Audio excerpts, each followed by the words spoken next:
May 18th, 1945. The woman clutches her mouth, eyes wide in horror, as she stares at the bloodied corpse. It's just one of many scattered across the field, victims of the Nammering Death March. Behind her, Allied troops watch in silence. They've forced the nearby German villagers to witness the horrors their regime left behind.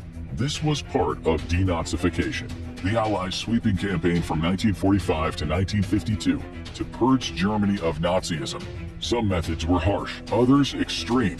But one question remains. How did Germany get rid of the Nazis so fast? Following Germany's surrender after the death of Adolf Hitler in the Führer bunker, much of Germany was in ruins. Allied bombing runs and the relentless westward advance of the Red Army had brought the worst of the fighting to Germany's doorstep.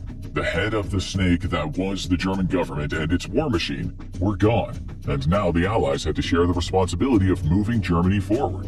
At the 1945 Yalta Conference between Churchill, Roosevelt, and Stalin, an agreement was made for the responsibility of denazification to be shared between their powers. According to the Potsdam Declaration, they declared their intent, quote, all members of the Nazi Party who have been more than nominal participants are to be removed from public or semi-public office and from positions of responsibility and important private undertakings. The Allies had learned from their mistakes after World War I. Under the Treaty of Versailles and other related sanctions, Germany as a nation had been crippled as a punishment for its indiscretions. The Central Powers, the coalition forces headed by the German Empire, were made to pay 132 billion gold marks in reparations, around $600 billion in today's money. The country was broken, impoverished, and humiliated, which was the very cocktail of desperation, resentment, and frustration that rolled out the red carpet for the rise of Hitler and the Nazis. It let them harness the discontent of the people through the plays toward nostalgia for an imagined past, extreme nationalism, and scapegoating of minorities, though particularly the Jewish people. To keep history from repeating itself, the Allies knew that they had to go deeper than just defeating an army. They had to tear Nazism out by the roots. If they didn't, it could start growing again the second it was left unattended. The first step in this process was splitting Germany apart into 4 occupied zones. Northwest Germany, controlled by Britain, Southwest Germany, controlled by France, Southeast Germany, controlled by the United States, and Northeast Germany, controlled by the Soviet Union. And seeing as each of these nations had very different perspectives on the best methods for burning out the Nazi scourge, while of course benefiting themselves, Germany became a kind of experimental petri dish for denazification methods. The first step across basically all of these segments was a series of automatic arrests. Active Nazi devotees in positions of power, such as police, civil servants, and of course SS members, were fired from their jobs and taken to Allied internment camps without trial. 400,000 Germans ended up being taken to these camps in the 5-year period between 1945 and 1950, with the lion's share of those being taken by the Soviets. And that's because the Soviets running the northeast of Germany weren't just arresting Nazis, they were also locking up their other political opponents in the region who might act as a roadblock to later Soviet influence in the area. The camps for these non-Nazi political opponents were called special camps, because the Soviets weren't really great at euphemisms. As the second sweeping move made by the Allied powers, the Nazi Party was banned. Anyone who was caught advocating the ideas of the Nazi Party would be sentenced to death. But there was so much more to denazifying Germany than just putting the most obvious Nazis in internment camps and threatening the official structure of the party. Hitler's party had been in power for 12 years, and his ideology and symbols had been weaving their way through German culture for years before that. And seeing as the Nazis were utterly obsessed with branding, they had put their signs and symbols all across the country. So the first step, and one of the things that has remained a facet of German law to this day, was completely outlawing the use of the swastika in public life. But that was just the beginning. The US Army took the reins of the German media. Suddenly, 37 German newspapers and 6 radio stations. They also controlled 314 theaters, 642 cinemas, 101 magazines, and 237 book publishers. And on top of that, almost 7,400 book dealers and printers were under their command. With this massive propaganda machine under its control, the US Army wanted to distribute pro-democracy, pro-US, and anti-Nazi material. They hoped to start pushing back on the years of Nazi media that had been reshaping German minds. Ironically, in order to pursue their vision of complete denazification, the US Army employed some Nazi tactics. Most infamously, they made a list of thousands of book titles that were deemed an ideological threat, advancing Nazi views throughout the nation. These books were confiscated and destroyed, not unlike the Nazi book burnings, a comparison that even the military directorate of the US admitted did have some grounds. However, in the defense of the US, the books weren't burned in a big public ceremony, they were quietly purged in large factories instead. But it didn't stop there. The US didn't want the Nazi ideology being memorialized, concerned that it could lead to a revival of old habits. So they mandated that any museums devoted to Nazi ideas or soldiers be liquidated, and their exhibits either taken or destroyed. The same was true for any artworks that were seen to lionize or support Nazi ideals. This meant that in all likelihood a lot of paintings of Hitler dressed like a Teutonic knight ended up inside American military warehouses. There were also severe limitations placed on the kind of art people could make in this new Germany too. The Allied forces also got to work on some serious redecorating. Swastikas were everywhere, etched into buildings, stamped into official documents, hanging from flags and banners on nearly every street. It was a complicated job to travel through the entire country, removing symbols and flags anywhere they found them. All of this in an effort to remove the physical traces of the Nazis, who had put so much effort to remake Germany in their own image. But even this paled in comparison to their next task. They needed to remove any trace of Nazi support from the minds of the German populace. This involved an extremely sophisticated and often harrowing psychological warfare operation against the people of Germany.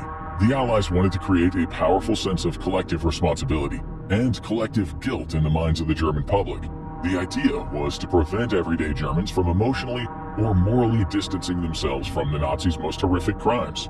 In the words of Sidney Bernstein, Chief of Psychological Warfare Division, the intention was to, quote, shake and humiliate the Germans and prove to them beyond any possible challenge that these crimes against humanity were committed and that the German people, and not just the Nazis and SS, bore responsibility. One way of doing this was the use of propaganda posters and pamphlets, distributed all over Germany by the United States forces. The most famous of these was a poster depicting the corpses of concentration camp victims, dominated by a large headline text that read, Diese Schandtaten, eure Schuld, which is German for these atrocities, your fault.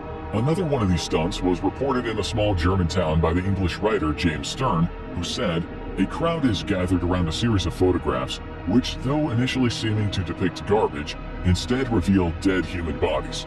Each photograph has a heading, Who is guilty? The placards are later replaced with clearer photographs and placards proclaiming, This town is guilty. You are guilty. But the posters depicting the most brutal crimes of the Nazi regime were still on the more mild end of US tactics in inducing a sense of collective guilt. For towns and villages closer to liberated concentration camps, the whole community would sometimes be taken out to the camps and made to see the bodies of their government's victims. In some cases, they were even given shovels and made to help in digging up the mass graves where these people had been so thoughtlessly buried. And for those who lived further away, the US government sometimes carted truckloads of corpses into town for public demonstrations, showing the people the inevitable end of these kinds of fascist regimes. Wehrmacht soldiers and civilians were also made to sit in on the screenings where footage of concentration camp atrocities were played. Many of the viewers broke down in tears under the weight of this terrible knowledge.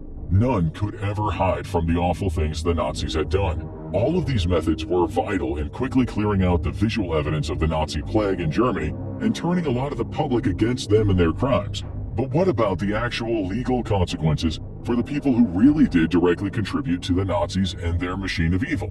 That, as it turns out, was its own other extremely complicated matter for the Allied forces. From November 20th, 1945 to October 1st, 1946, the world watched history unfold at the Nuremberg trials. 24 of the highest-ranking Nazis captured by the Allies, including Karl Donitz, Wilhelm Frick, and Hermann Göring, were tried for their actions under the Nazi regime.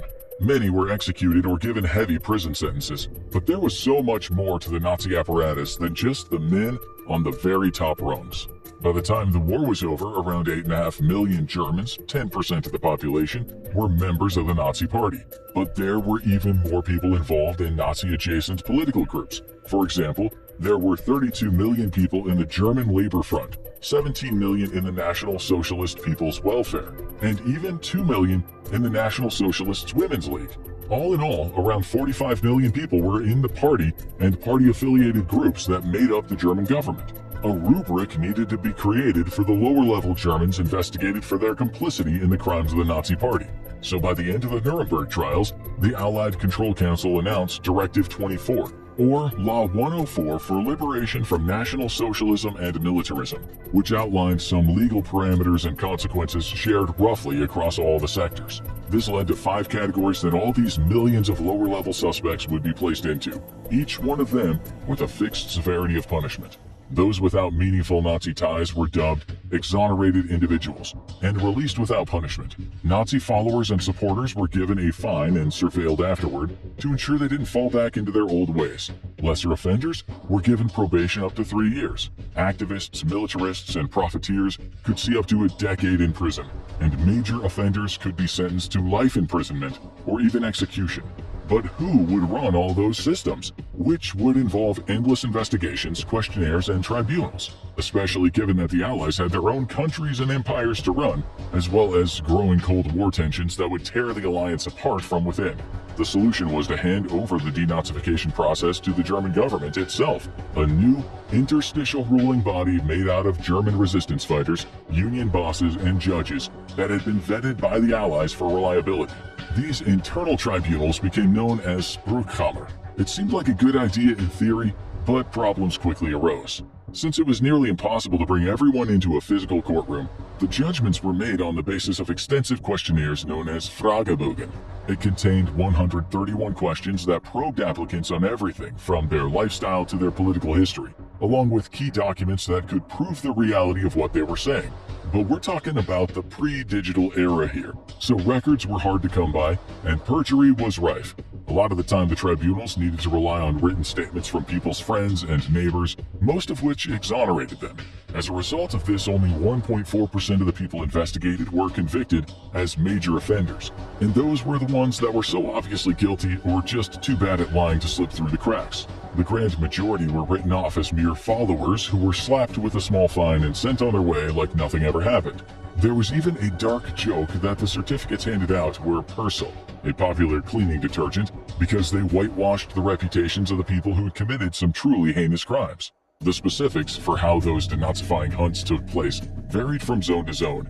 In the American-controlled territory, anyone who had ever been an active Nazi was kicked from their government position. This seems like a very good thing, but given that it was hard to be part of the government if you didn't at least pretend to show enthusiasm for the party, it left the administrative structure of Southeast Germany a shadow of its former self. This made the process in this sector a lot slower than its neighbors. There was also a strong focus on promoting the virtues of democracy. The goal was to re-educate the German people, to pull them out of the fascist mindset that years of Nazi brainwashing had instilled. At the same time, the Allies wanted to position the public against the rising tide of communism, which was spreading from the east. Of course, this was a lot easier said than done. The British-controlled zone was less focused on political cleansing and instead focused on German administrative efficiency and building back up the economy. But orders were sometimes contradictory, and the process was complicated and slow. Get used to hearing that. The French-controlled section wasn't quite as rigid and was more focused on French national interest, given that France had undergone some real horrors during Nazi occupation. They wanted to get Nazis out of civil service and into key industry positions, seeing as the Americans were taking care of the political purges. They also wanted Germany disarmed and deindustrialized, so the war machine that had devastated their country couldn't just start back up. The Soviets had a much more organized and united front in their sector, but again, it was done as much for their own gain as for the betterment of Germany. In the Western Allied sectors, the post-Nazi government was stacked with people across the political spectrum. But in the Soviet sector, the preferential treatment was given to the KPD, or Communist Party of Germany, who would later become the Socialist Unity Party. It was the Soviet plan for Germany to become a communist corridor that would give them greater influence over the West and the power vacuum left by the Nazis. They were also eager to rebuild their own territory, which had been devastated by the failed Nazi invasion. As part of this effort, they took heavy financial reparations and took resources from their struggling sector back to the motherland too. In Berlin, the nation's capital co-ruled by all of the Allied powers, there were more political purges. Anyone who wanted to get into Berlin's politics needed to pass the denazification smell test of the Allied Kommandatura, made up of members of the British, French, American, and Soviet governments. But the looming specter of the Cold War would be the force that slowly warped and destroyed the pure intentions of denazification. The East and the West became less interested in reforming Germany and more eager to recruit the new Germany into their cause, solidifying power in Western Europe. And the best way to secure German loyalty was changing tactics, accepting rather than punishing the Nazis and Nazi sympathizers that still remained. Most of the Nazis who went down for their crimes in the denazifying process were the ones who weren't useful to the Allied forces. As Cold War paranoia drove a wedge between the Americans and the Soviets, both sides decided it would be beneficial to pick apart the Nazi carcass and take the elements that would give them an edge over their enemies. On the American side, there was Operation Paperclip. This was a clandestine effort to bring over the best of the Reich's exceptional minds to aid in their own science projects, though particularly military research and development and contributions to the space race. Among the many scientists given a place in the US and a clean record was Wernher von Braun, the father of the Nazi V-2 rocket. He was given a vital role to play in America's journey to the moon. This was despite substantial evidence that Braun had taken advantage of concentration camp slave labor in his research. Soon, the tribunals became more and more lenient on even the most egregious of the so-called small Nazis left in Germany. The Allies also approved amnesty packages with increasing frequency, making it clear to all that the wind was changing on denazification. And by February 1948, the Soviets were the first ones to officially say that they would be ending their denazification procedures. And it wouldn't take long for the Western powers to do the same. After all, they didn't want Russia to take advantage of this new, softer stance on Nazism before they could. The American government widely considered communism to now be a greater threat to their interests than Nazism, and any denazification responsibilities were passed back over to the German authorities, who at this point were mostly just eager to put the whole thing to bed. And by May 11th, 1951, they did. The newly formed Federal Republic of Germany passed the new Federal Law 131. This allowed anyone fired under the follower or lesser offender brackets in 1945 to return to their government jobs. And on October 6, 1952, the rights of individuals who had previously been removed from public life due to their affiliations with the Nazi Party or the Wehrmacht were officially reinstated. From that point on, it became illegal to discriminate against someone based on those factors. The German Democratic Republic, or East Germany, the Soviet puppet side of the country east of the Berlin Wall, also considered its Nazis rehabilitated. The Federal Republic of Germany, a democracy, would be run by its new chancellor, Konrad Adenauer, who opposed denazification out of fear that it would delay his country's rearmament against its new communist neighbor. East Germany was ruled by the Socialist Unity Party, with Wilhelm Pieck as its president. Everyone wanted to move forward, not back. Within 7 years, the world had witnessed the birth, life, and death of denazification.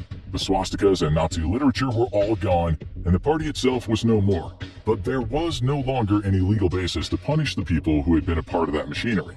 Many in the arts and in private industry were able to make it through the cracks, and with the restrictions lifted on former Nazi affiliates holding public office, many government departments were being staffed by the same people who had served under the Nazi regime.